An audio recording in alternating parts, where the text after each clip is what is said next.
تلنگانہ میں 15 جنوری کے بعد کووڈ کی تیسری لہر کا اندیشہ، سرینواس راؤ۔ اومیکرون ویرینٹ مریضوں میں اضافہ ہوگا، لاک ڈاؤن کا فوری امکان نہیں، احتیاط سے بچاؤ ممکن، 13 بیرونی مسافرین میں اومیکرون کی تصدیق باقی۔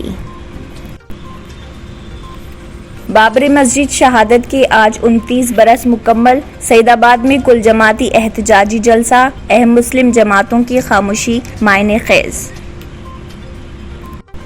تلنگانہ میں وقف جائیدادوں کی CBI-CID تحقیقات کے احکامات جاری، 1 سال میں رپورٹ پیش کرنے ایڈیشنل DGP کو ہدایت، CEO وقف بورڈ اور عہدیداروں کو تعاون کی ذمہ داری۔ شہر میں رات کے درجہ حرارت میں مسلسل کمی، راجندر نگر سرد ترین مقام، آصف آباد میں 13.1 ڈگری درجہ حرارت۔ ریاست کے رہائشی اسکولوں میں کورونا سے طلبہ متاثر ہونے کے بعد اب کریم نگر میں میڈیکل کالج کے 43 طلبہ کورونا سے متاثر۔ شہر کے کچھ حصوں میں 8 دسمبر چہارشنبے کو صبح 6 بجے سے پینے کے پانی کی سربراہی متاثر رہے گی۔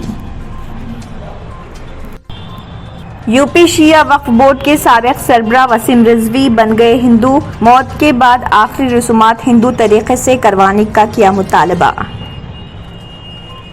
اگر آپ نے ہمارے چینل کو ابھی تک سبسکرائب نہیں کیا ہے تو یہاں پر ریڈ کلر کا سبسکرائب بٹن دکھ رہا ہے، اسے کلک کریں اور ہمارے چینل کو سبسکرائب کیجیے اور ساتھ ہی ساتھ بیل آئیکن کو بھی کلک کیجیے، جس سے آپ کو تازہ اپڈیٹ ملتی رہے۔